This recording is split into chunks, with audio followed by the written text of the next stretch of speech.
ഒരമ്പലം കത്തിയാൽ അത്രയും അന്ധവിശ്വാസം നശിക്കും, ഒരമ്പലം താഴ്ന്നാൽ അത്രയും അന്ധവിശ്വാസം ഇല്ലാണ്ടാവും എന്ന് പറഞ്ഞ ആളുകൾ ഇപ്പോ ക്ഷേത്രത്തിന്റെ ഒക്കെ വലിയ നടത്തിപ്പുകാരായിട്ട് ഒരു കസവൊക്കെ പുറച്ച് ഉത്സവമൊക്കെ നടക്കുമ്പോ എന്താ ഗമ, അങ്ങനെ ഇതിന്റെ ഒക്കെ ആള് ഞാനാണ് എന്നും ഭാവിച്ച് അങ്ങനെ വരികയാണ്.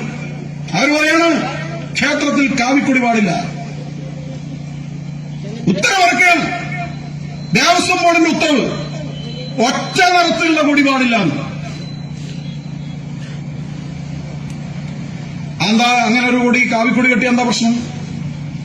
കാവിക്കൊടി കെട്ടിയാൽ എന്താ പ്രശ്നം? കാവിക്കൊടി എന്താ പാർട്ടിന്റെ? കാവിക്കൊടി എന്നത് രാഷ്ട്രത്തിന്റെയാണോ?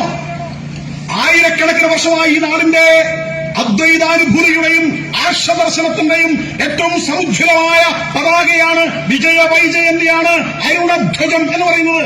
കാവിക്കൊടി സന്യാസിമാരുടെ വസ്ത്രമാണ്, ആർഷദർശനത്തിന്റെ പ്രതീകമാണ്, പരിത്യാഗത്തിന്റെ പ്രതീകമാണ്, ഹിന്ദു മാനവികതയുടെ പ്രതീകമാണ് കാവിപതാക. ആ കാവിപതാകയ്ക്ക് എത്ര നൂറ്റാണ്ടുകളുടെ യുഗങ്ങളുടെ ചരിത്രമുണ്ട്. രാമരാവണ യുദ്ധത്തിൽ ദശമുഖ രാവണന്റെ ദർപ്പമുടക്കിയ കോദണ്ഡരാമന്റെ ആ സൈനിക വ്യൂഹത്തിന്റെ ഭാഗത്ത് തേരുകളിൽ പാറിപ്പറന്ന പതാക, ധർമ്മപക്ഷത്ത് പാറിയ പതാക ഈ കാവി പതാകയാണ്. പിന്നീട് ദ്വാപര യുഗത്തിൽ ധർമാധർമ്മ ശക്തികൾ ഏറ്റുമുട്ടിയപ്പോൾ ആ ഏറ്റുമുട്ടിയ സന്ദർഭത്തിൽ ധർമ്മത്തിന്റെ പക്ഷത്ത് പാറിയ പതാക, ഭഗവാൻ കൃഷ്ണൻ തെളിച്ച തേരിൽ അർജുനൻ അടർ നയിച്ച തേരിൽ പാറിപ്പറന്ന പതാക ഈ പതാകയാണ് കാവിപ്പതാക. ഈ കാവിപ്പതാകയ്ക്ക് യുഗങ്ങളുടെ ചരിത്രമുണ്ട്. ആ കാവിപ്പതാക ഹിന്ദുത്വത്തിന്റെ അഭിമാനമാണ്.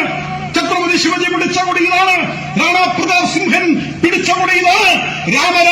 നാമം ജപിക്കാൻ അവകാശമില്ലാത്ത സമയത്ത് മുഗളന്മാർ അവരുടെ കൊട്ടവത്തളങ്ങളിൽ പാലിച്ചിരുന്ന പച്ചക്കൊടി വലിച്ചു താഴിട്ട് ഉയർത്തിയ പതാക ചോരയോടൊപ്പം ചൂപ്പിച്ച് ഈ പതാക ഉയർത്തിയത് ഇവിടുത്തെ ഹിന്ദു വീരന്മാർ, ഹിന്ദു പാദശാഹി എന്ന രാഷ്ട്രം സ്ഥാപിച്ച ശിവജിയൊക്കെ ഉയർത്തിപ്പിടിച്ച പതാക ഈ പതാക കാവിപ്പതാകയാണ്. അത് പറ്റൂലെന്നോ? ഹിന്ദുവിന്റെ പതാക ക്ഷേത്രത്തെ പറ്റില്ലെന്നോ? എന്നിട്ട് ഏത് കൊടിയാ ഉയർത്താൻ പോകുന്നത്? ചില സ്ഥലത്ത് ചെഗുവേര വരികയാണ്.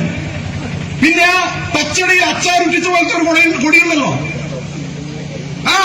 അതൊക്കെ കെട്ടുകയാണ്, ക്ഷേത്രത്തിൽ കെട്ടുകയാണ്. ഹിന്ദുക്കൾ ഒരുമിച്ച് തീരുമാനിക്കണം.